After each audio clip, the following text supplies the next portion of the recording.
Today on People Now, the newest details about Duane Dog the Bounty Hunter Chapman's hospitalization. A People exclusive, Christie Brinkley opens up about her shattered arm in the wake of the accident that caused her to leave Dancing with the Stars. Mandy Moore releases new music for the first time in 10 years. Back now! A group of kids are on a quest to save a Yeti. Chloe Bennet is here telling us about voicing the star character. Also today, that's life, right? Actress Ryan Michelle Bathe is here talking First Wives Club and life with hubby Sterling K. Brown. It's all live today on People Now. Let's go.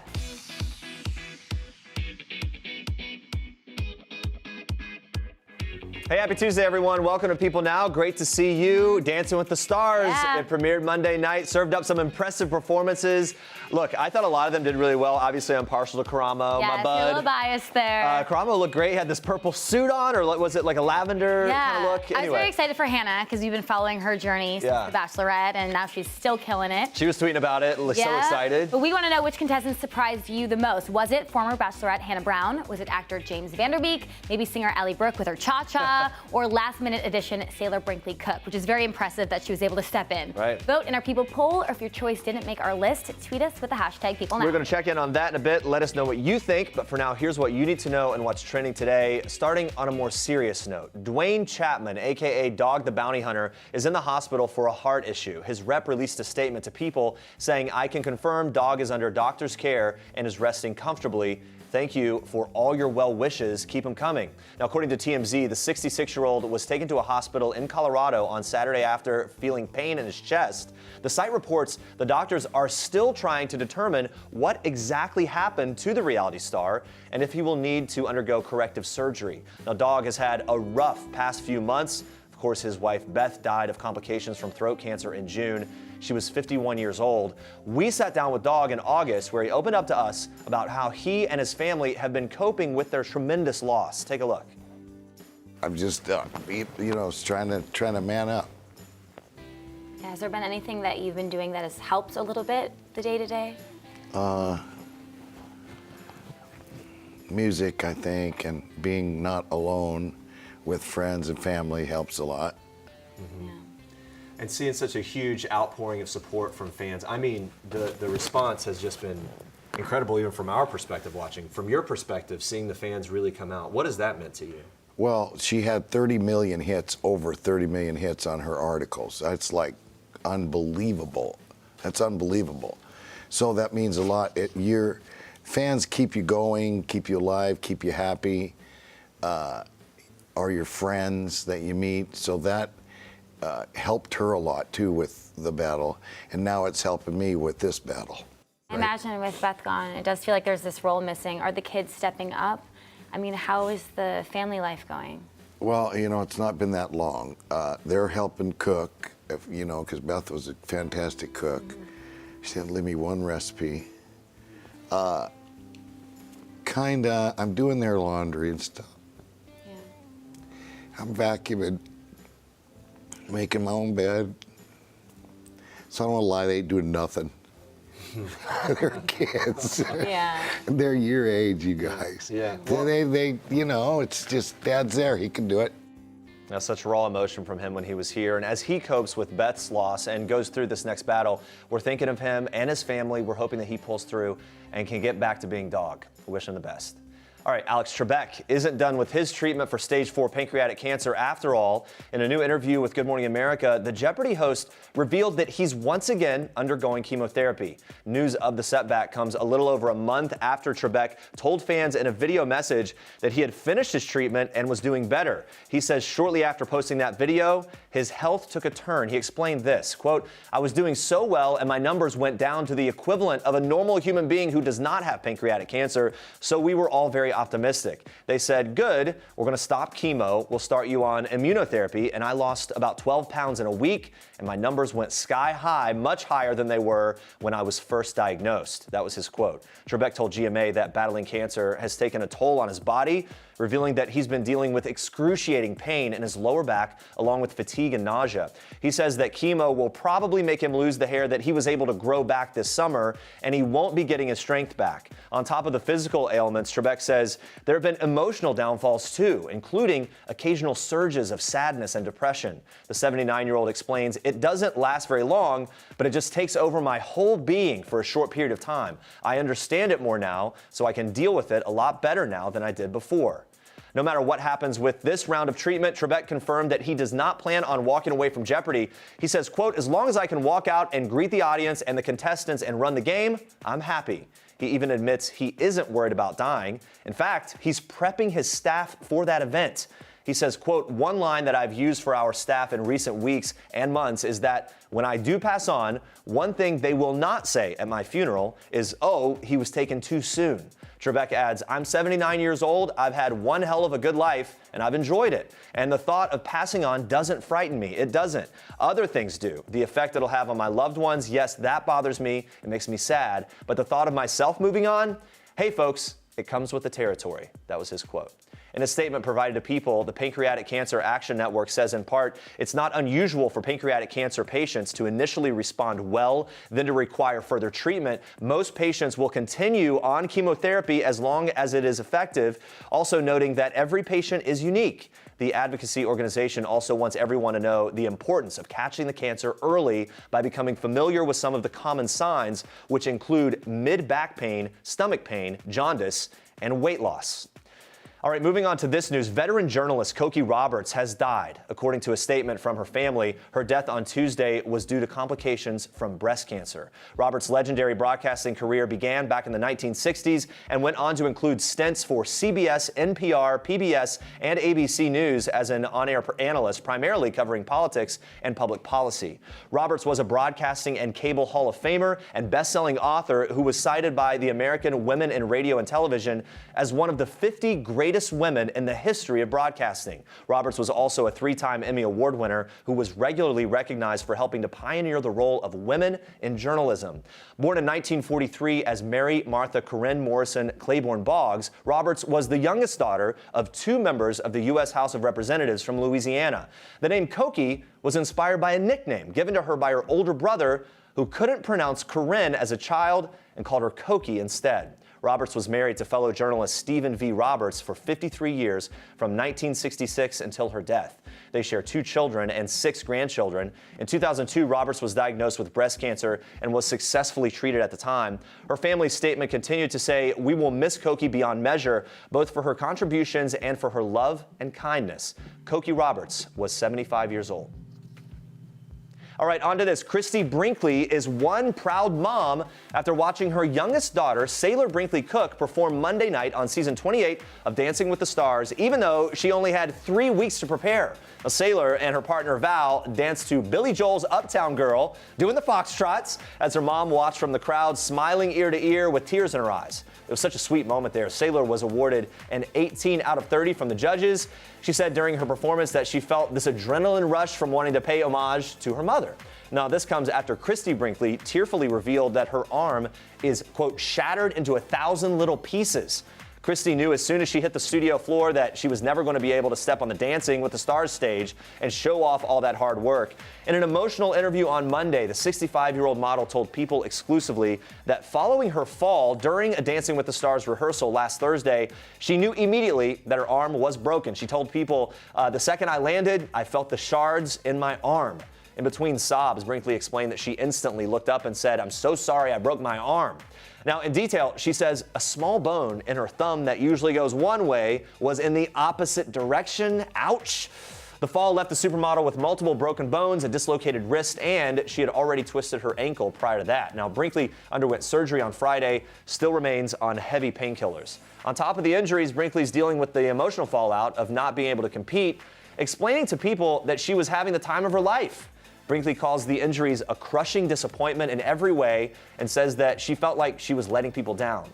However, something that has helped her cope is knowing that her youngest daughter, 21-year-old Sailor, would take her place on that dance floor. And after a swirl of feelings that she was letting everyone down, she tells People she had a thought, explaining this, quote, "My friends out there that have been so supportive, and that feeling of letting people down is just awful. So I thought, I have to find a silver lining here. I immediately thought, because of the personal nature of the song and everything, it's got to be one of my daughters."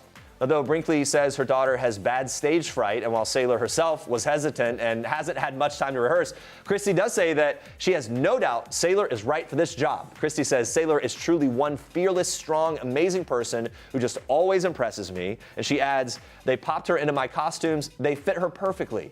Christie has FaceTimed Sailor during rehearsals and told her that she could tell her daughter discovered a new passion and joy. She explains that is the golden lining.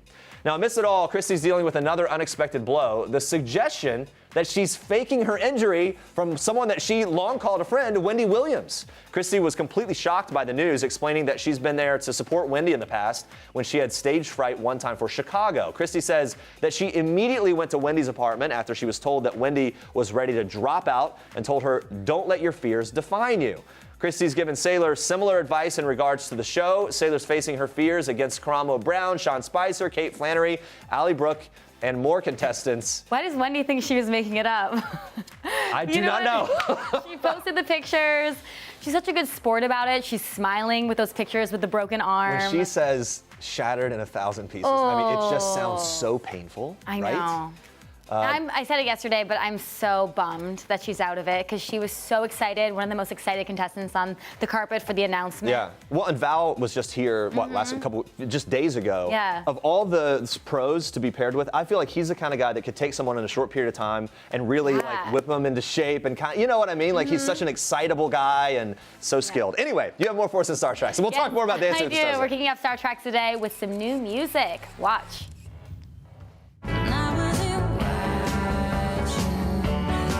Yes, Mandy Moore is back with a new single after 10 years. The This Is Us star dropped the new song When I Wasn't Watching on Tuesday, along with this music video directed by Lauren Dukoff. In a statement, Moore said, "The idea of diving back into music after so much time and personal change was really intimidating to me for a while," adding, "But then I finally realized I'm the only person who can make this move. It all has to start with me." Now, her last song was I Could Break Your Heart Any Day of the Week off her 6th album in June of 2009. So it's been a while. Very happy she's back. And Mandy is also scheduled to release another single before the end of the year, so she is on it. She's been teasing and previewing new music for the last several months, sharing photos and videos of her in the recording studio with collaborators, including her husband, Dawes frontman Taylor Goldsmith. Now, Goldsmith spoke to People about working with his wife on her new music, telling us who she is as a songwriter now is so night and day from where she started as a singer. Goldsmith explained that Moore is the captain of the ship, she is steering it, he and the rest of the collaborators are just there to help her, adding, "I watch her light up as she gets to express herself again as a songwriter and singer in the way she hasn't in a long time. It's so inspiring." Well, it definitely paid off. We are loving it. Mandy Moore's new album will be released on Verve Forecast early next year, and we cannot wait. All right, watch this. Matt, this is so great. Our second American Ninja Warrior winner.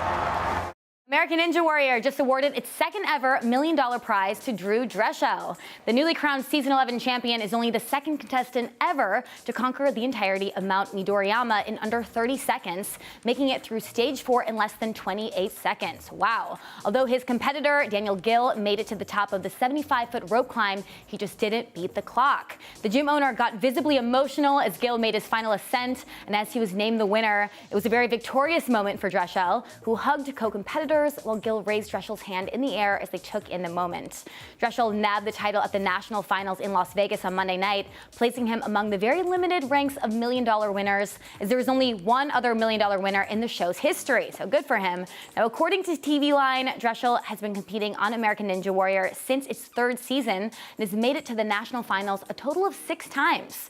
The outlet reports that he made it to stage 3 3 times, winning $100,000 in 2018. In June, Drechsel and his his fellow athlete girlfriend, Ninja coach April Beckner, announced they are expecting a baby boy this December. Very exciting. And April supported her boyfriend's big win on Instagram, writing, "To watch Drew conquer a goal that has consumed him for years has been one of the greatest moments of our lives. It's so cool to say my boyfriend's a millionaire, but to say that he's a grand champion is something $1 million can't buy." She then added, "Can't wait to meet our baby boy come early December, watch him grow, look back, and share this moment with him one day. I just know he's going to be so proud of his daddy. I'm so happy for you. You deserve this." Congrats to him. And those are your Star Tracks for today. All right, guys, stay with us. We'll be joined live by Abominables. Chloe Bennet absolutely loved this movie. My girls loved it. We can't wait to talk about it. That's coming up. Plus, it's the new First Wives Club. We're chatting work life and home life with Ryan Michelle Bathe. That's coming up. All right, in our People poll, we've been asking you which Dancing with the Stars contestant surprised you the most on Monday's premiere. So let's take a look. Who are we going with? Hannah Brown. I mean, it's not surprising that she's good at it. I think also people could be voting for their favorite. Yeah, that's what I was going to ask. Like, do we think that, is it surprising because she didn't seem like a dancer? I don't know. But she's a performer from her pageant days. I think people are voting based on their favorite. Yeah, I think so too. Yeah. But that's also okay. You can do that as well. All right, keep voting, guys. But for now, we move on to this.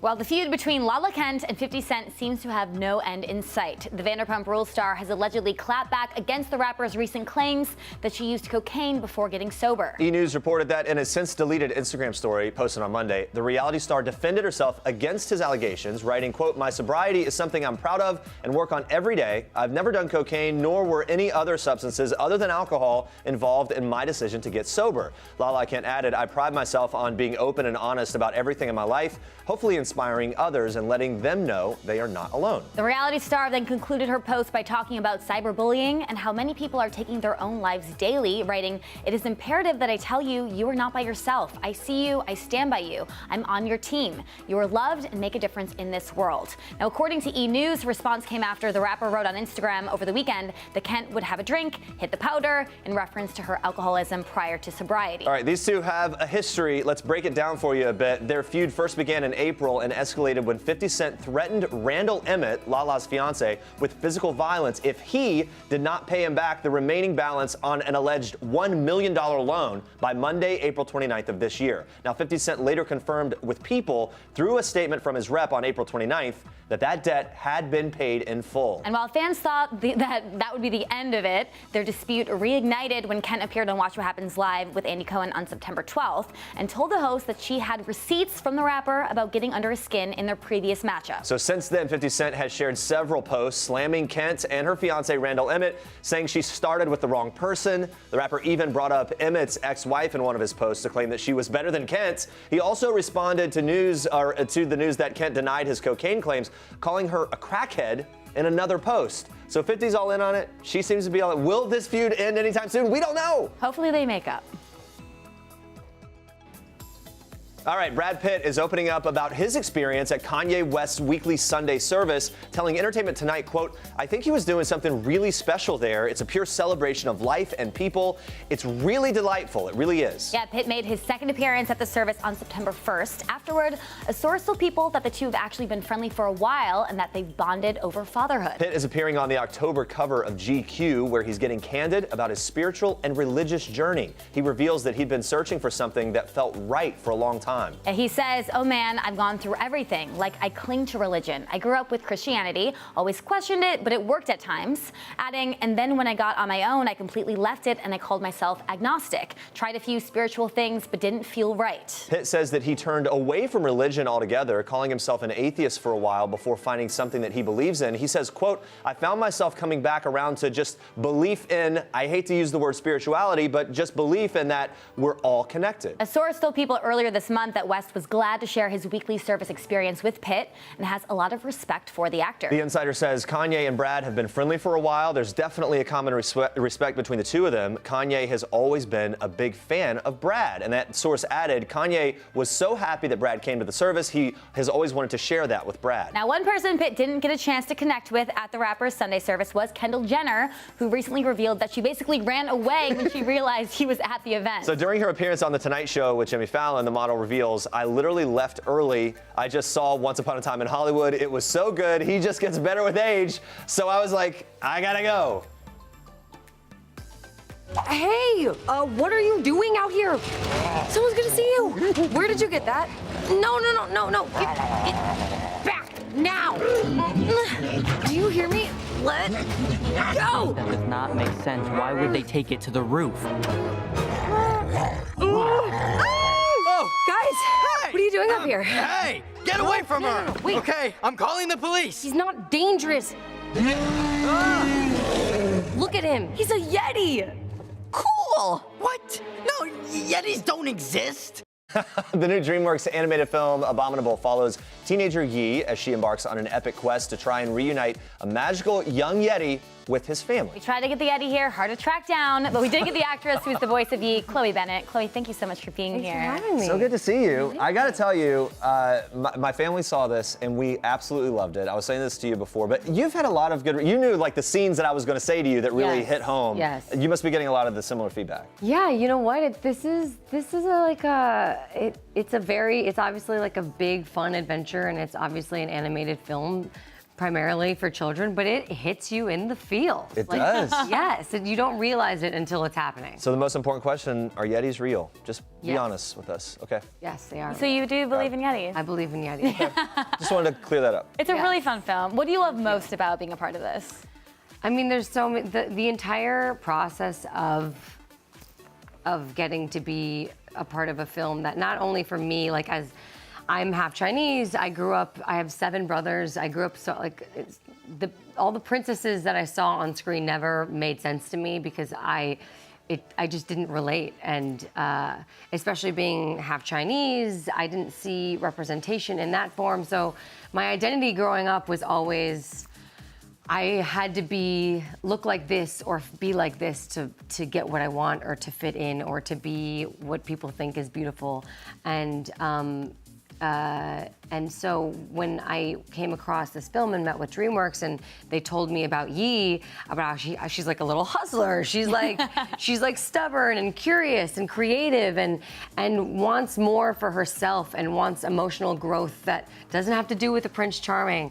And that message in and of itself is incredibly just personal to me.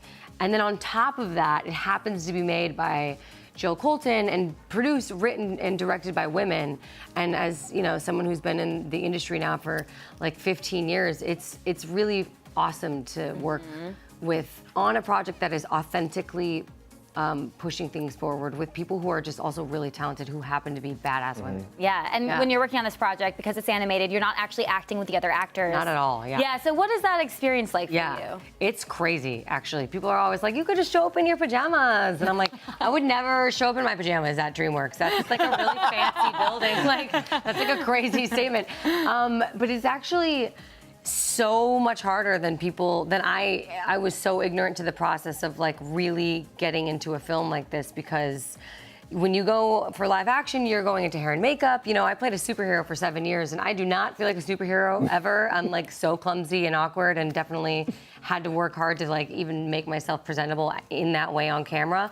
But you go through hair and makeup, you go through training, when I put that superhero costume on, your posture changes and something shifts. Kind of like a lead up, right? Like Yeah. you become that character. You're looking an actor in the eye. You have a set. There's a lot to help you or organically when you have that. But when you walk into an animation booth, you have absolutely nothing. So you have no reference as to like how close someone is, how far someone is, if you're asking them behind there, if you're like, there's so many innate instincts you have when you're on a set. So you really got to have that theater of the mind. Oh, yeah. Wait, are you getting fed the other lines? Yes, by Jill, the director, but not, and they're not, you don't know, like, if the character's leaning over like this, and then it's like, whoa, like, you don't know anything, or like, how close or how far, or... I just heard at you one, right there, by the way. It was her. I'll tell you, that line's in the movie. I did do it. Sarah Paulson Yes. also has a voice here in this, and you didn't meet her until Toronto, right? No, Toronto until International we were Film literally Festival.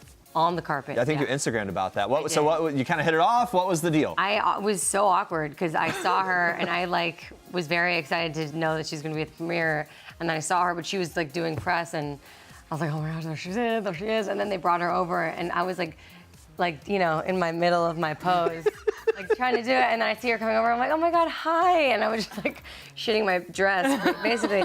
And then she came over, and they're like, let's get 2 of you, and I was like, great. And then my instinct was to I just grabbed her hand, like, and held it, like uncomfortable, Like too long. like too long. And there's actually a picture of us where it looks like we're at, like, it's like a weird prom photo, and she's being really sweet. She's like, oh, this is weird. She's got like the dead hand, and and was you're like this, and I posted it somewhere. This was like, I think beforehand. Yeah. It's somewhere. I mean, to be fair, I think a lot of people would freak out meeting Sarah Paulson. Do you have a favorite project of hers? I that mean, you- I was a huge American Horror Story fan. I mean, still am. But she, first off, she's in everything. She's incredible. Yeah. So everything she does, as an actress, she's amazing. Let's talk about this a little bit. You even mentioned it some. You've been very open and critical of Hollywood's history in terms of casting and representation for people of color. A couple developments, looking like there's going to be some Asian representation in the live-action version of The Little Mermaid. Awkwafina might be joining the cast. Yeah. Halle Bailey recently cast as Ariel.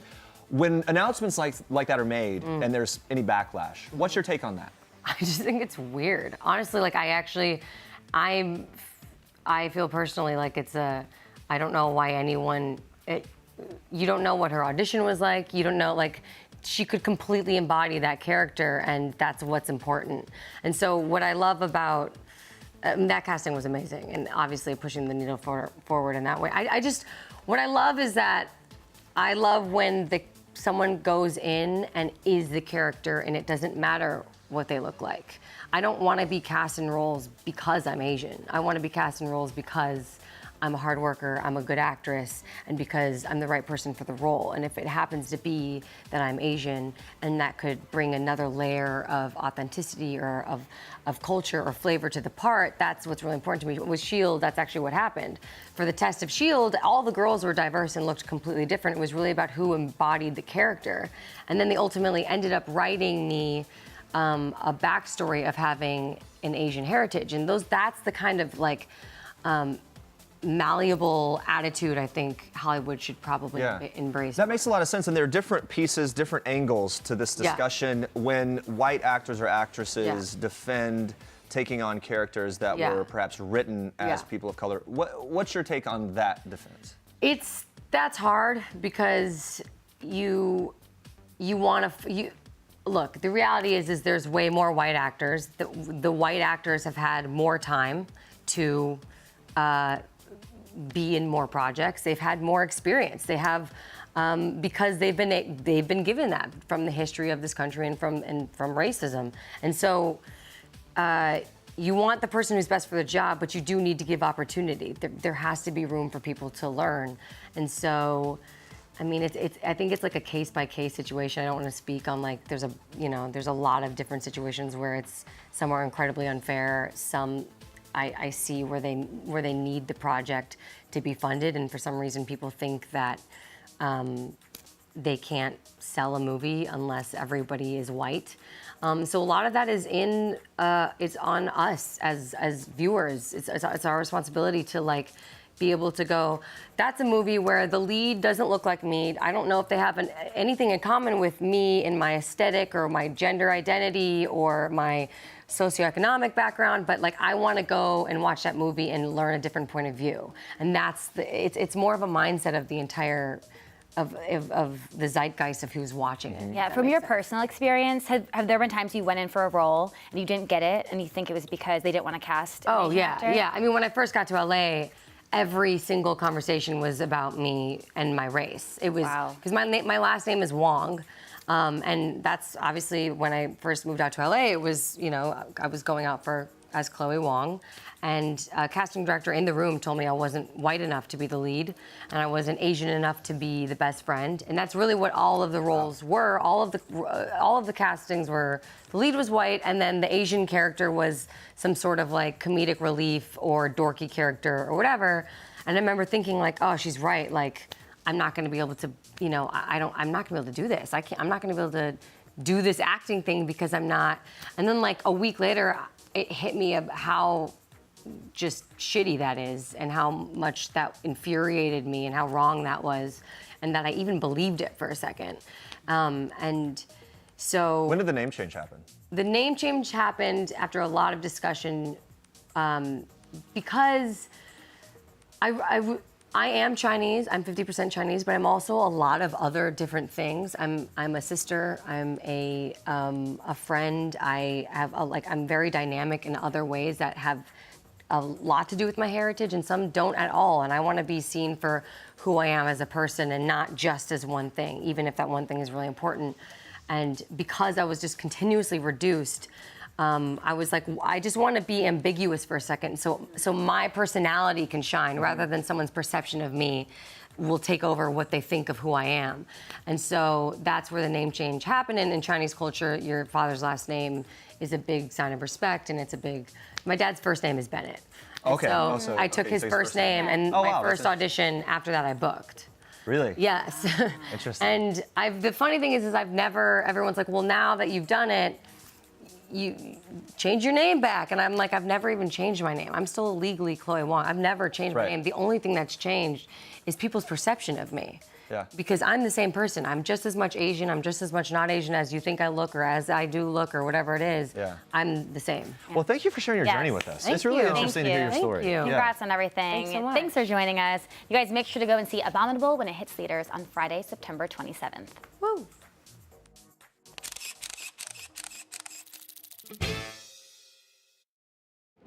Don't worry about me. Have to worry about Zara Larsson because her U.S. tour kicks off on Tuesday. The pop star has already had a busy and exciting year, which included collaborating with K-pop sensation BTS for the hit song A Brand New Day. Watch.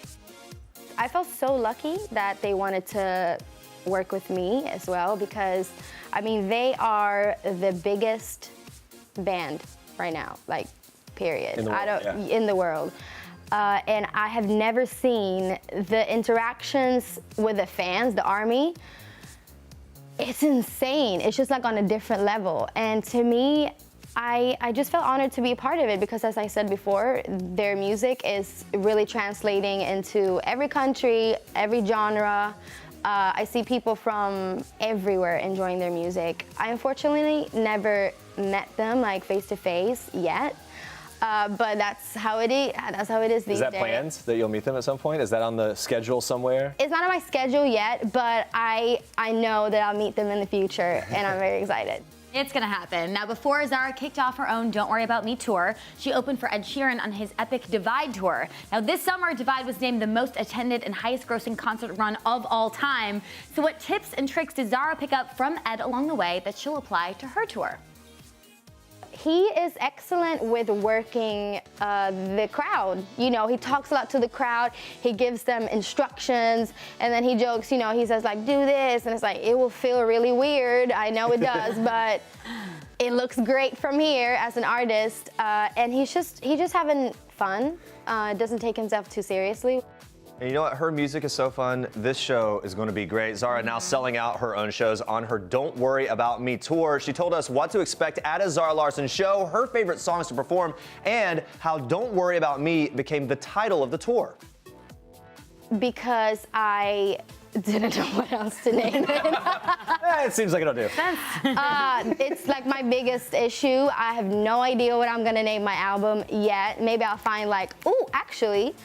But titles and I don't get along. But Don't Worry About Me, it's just like, what I love about the song is that I got this. Like, that's basically what it's about. Don't stress about me because I got whatever I got going on. Did that make sense? Yeah, totally. I like it's like, worry about yourself. Yeah, Worry like about take care of your own yourself, take care of problems. your own- I've got this. I'm here. I'm doing this tour. I'm doing fine. I'm sleeping well at night, right? Exactly. What Way to is go. the vibe like at a Zara Larsson concert? What is that It's like? a lot of high energy, a lot of dancing. I really want to put on a show. Like, even now, this is like my first American headlining tour, which is insane because I've been doing music for such a long time. So I'm doing small venues, but even so, how we planned the show is that if you want to put me in a stadium, like we did with the Ed show, it's basically the same show, but obviously shortened a lot, and we don't have the same production, but I'm ready for that. Like, it's really a stadium show, but in a club capacity. You know what I mean? So it's full on. I have my band, I have my dancers, I have my background singers, and I just want to put on a show. Like, I want to be entertained when I go and see a show. What's your favorite song to perform at your concerts? What do the fans freak out over? I love to do songs that the people in the crowd like gets hype about. And it's usually the biggest songs, which is like Never Forget You, maybe Lush Life, or Symphony. But then I really, really like to perform a song called I Would Like. I would like to get to know you, baby. It just feels good. It's like, ooh, ooh.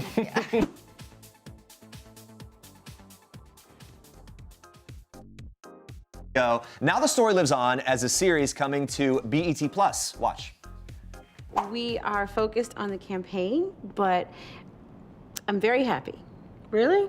Because the Ari I know could have been Senator herself. Like, I can't believe you stopped practicing law. Wait a minute, wait. You stopped practicing law? Look, we are very busy with our schedules, and so I had to make a choice.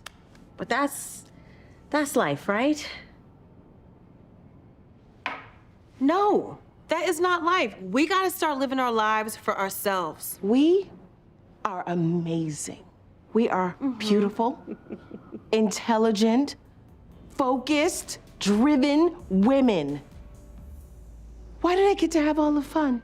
Love it. The new series stars Michelle Buteau, Jill Scott, and joining us live now, the amazing Ryan Michelle Bethay. Welcome. This is so exciting. Well, this is very exciting. Thank you guys for having me. By the way, I can tell you're excited about it. You know? Like you come in with like that kind of that energy. Let's talk about this. We think back to the film, these certain moments that stand out, kind of the window washing scene, the You Don't Own Me number at the end. How are there going to be little homages playing in here to that original? Well, if you're a really big fan of the movie, you will see all of the homages. I mean, a lot of people are gonna miss them, but like the true fans, there's all these little Easter eggs everywhere. Okay. And we have, and I can say this, we have a cameo with Shawnee, Shaquille O'Neal's wife, Shawnee O'Neal. Yeah, Shawnee O'Neal comes in, and she delivers the famous Trump line, you know, don't get mad, get everything.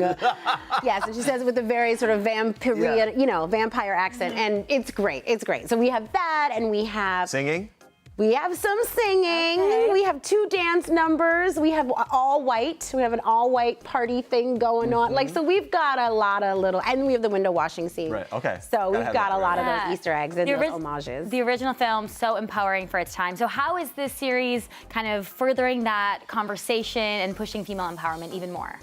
Well, on so many different levels, and I think the most important level is that movie was so iconic, and it didn't, to me, get the life that it really deserved, you know, because it had it been like, you know, 3 old white guys, we would have had a 17 and 18, you know what I mean, like their grandkids, you know what I mean, like the 18th Wives Club, you know, and I really think that it deserved more, you know, Goldie Hawn and Diane Keaton and Bette Midler, like, who doesn't want to see them over and over and over again, you know, that's why we watch the movie over and over again. So what I love about this is it's on that level where, like, it's a nod to, like, yeah, we're here because you were there. So thanks, ladies, and let's take that baton and run with it. This cast, you, Michelle Buteau, Jill Scott, I mean, it just seems like a lot of fun to be had. Who would be the person, instead of saying like who was the most rowdy, who would be the person to like bring everybody in, like, all right, let's do the scene now? That would be me. Okay. Now I want to know who's the most rowdy. I was definitely the good student of the bunch. I was like, okay, guys, like for real, like we're gonna be serious now, and they would be like, yeah. You know, because Michelle, the comedian, I mean, so funny. Michelle and Jill, both of them, like they loved kind of like needling me, and like it was just, I mean, it was the best time. And I've always told people that chemistry is not something that you can create. It's like a gift, and we definitely had that gift because they are amazing ladies. So. Yeah, and you actually moved to Brooklyn to film this, and you went to NYU. I did. Kind of getting back in your old stomping grounds a little bit, coming back to New York. The favorite thing about returning to New York for this? Besides the Bialys, they don't have those in LA. You know, New York is. I love LA. It is my chosen home now. But LA doesn't feel like a character as much as New York. You know, New York, every time I come back, I'm like, hey, town, I missed ya. I mean, you know, like maybe it's because I always think I'm in a musical comedy, but beyond that, like. In life, just generally. Right, yes, I'm walking down the street like singing. And I've been singing with him. Like, no, we're not. And you can do that in New York and nobody even bats an eye. Right, yeah. Like, you don't walk down New York and high kick. LA, you can't high kick. Yeah, right, you know? right. So that's what I missed. So while you're filming in New York, we were talking about this a little bit. 3 months here. The fam is back in LA. Sterling K, your husband, Sterling K. Brown, and the kids doing their thing. Talk to me about how life worked out during that time. What was the most difficult thing for you and for him? For me, it was missing my kid. Yeah. You know, I missed him, definitely, but I miss kids. Like, you know, if you go away for a week, it's like you come back to a completely different kid because they're always growing and changing. Especially those young ages. Especially the young ages. So that was really hard for me. But for him, he was just like, he called me once. He was like, you know, I snapped at Andrew the other day, and I realized I'm more tired than I've ever been in my whole life. And I was like, really?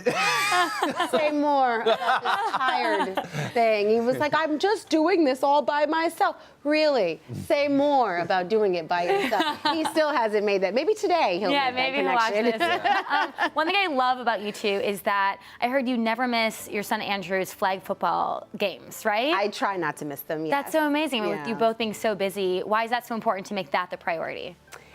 Probably because every, you know, after school special starts with the kid that doesn't have his parents. Like looks out to an empty seat. Right? You know, and you're just like, no, that can't be my kid. That can't, that's how it starts. That's how drug addiction starts. So that's probably one reason. But also, my son loves football. Like he's into the stats. He knows that. He's always asking me like, Mom, is so-and-so better than so-and-so? And I'm like, I don't know who these people are, honey. I'm so sorry. He even told me he wants to change his name. He was like, I don't think Andrew's like a really good football name. Oh, wow. He's like, you mean like you should be like, duh, Andrew? Yeah.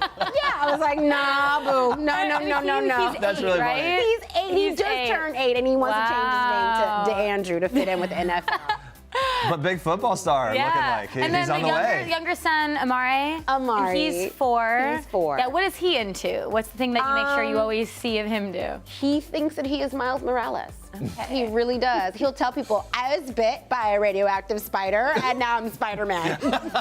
Are they like watching Spider-Verse all the time? That like animated thing is literally so every good. day. It's so good. Like, My so girls love that too. They love it. Yeah. And you can watch it and you love it and they love it. And he told me the other day he wanted a party and he's like, I gotta have goobers. Because remember in the they have the little goobers and like he's into Spider-Man. What do they make of mom and dad being TV stars? Andrew is a little bit more. Like, Andrew knows what's going on because he's 8. So, you know, he remembers when Dad could pick him up all the time. And sometimes he's like, I don't like it when Dad being famous because it takes him away from us. And I'm like, oh. And then me, he's like, yeah, but Ma, you don't really have a job. Like, Daddy has a job, but you don't. I mean, no offense. And every time he says no offense, he's about to like cut me to like my core. No offense, but like, you don't really have a job. I love those sweet pictures, by the way. It's coming from those faces. Those boys are so cute. They're so adorable. By the way, between you and Sterling, who's the most athletic? Because you've got Andrew as the little football star. Sterling K. Brown. Sterling K. Brown. Okay. Sterling K. Brown. Let's talk about this. You wrote an essay for People back in June about leaving corporal punishment in the past. Talk about the difference between the way Andrew acts toward you now and the way you were as a kid. What are some of the differences there and the important pieces to that for you? Andrew is very much, like, he'll talk through things. Like, I can watch him cycle through his upsets, his angers, his frustrations, you know, and he'll come back and he'll say, okay, I'm really sorry that I got upset, but I was frustrated about this, this, and that. I don't think I ever had a conversation like that with the people who were raising me when I was growing up because you just didn't. You know, it was like you did what you were told. When they said jump, you said how high, and that was it. You know, that was it. And that was, listen, I'm not trying to knock how I was raised because my poor mother is like, I did the best that I could. And she did. My mom did the best she could. She was amazing. But it's just, you know, for me, I'm like, I really want him to be able to, I just didn't want to raise one of those people that had no access to discuss what they were really feeling, you know, and I was like, and it starts at an early age. So I feel like he has access to his emotions and can verbally like communicate them as opposed to just being like, I'm mad, you know? Yeah, That's good really advice. important. Yeah. Thank you. Thank you so much for stopping by and Oh sharing my God, everything. We'll you see you too. this weekend at the Emmys. Yes! And you guys, Oh my make sure to watch First Wives Club. The full season debuts exclusively on BET Plus September 19th. All right, guys, coming up tomorrow, we are talking with Billy Gardell and Falake Olowofoyeku about their new CBS series, Bob Hart's Abishola. Plus, Jason Bolden and Adair Curtis are letting us know what style trends to watch out for in their new Netflix series, Styling Hollywood. You know we're going to be asking them all about awards season as well. Thanks for watching. For now, we leave you with one last thing from Tito Jackson. Bye. Bye, guys. I'm Tito Jackson, and this is one of my last things. The last song I had stuck in my head was One Way Street. The last country I visited was France.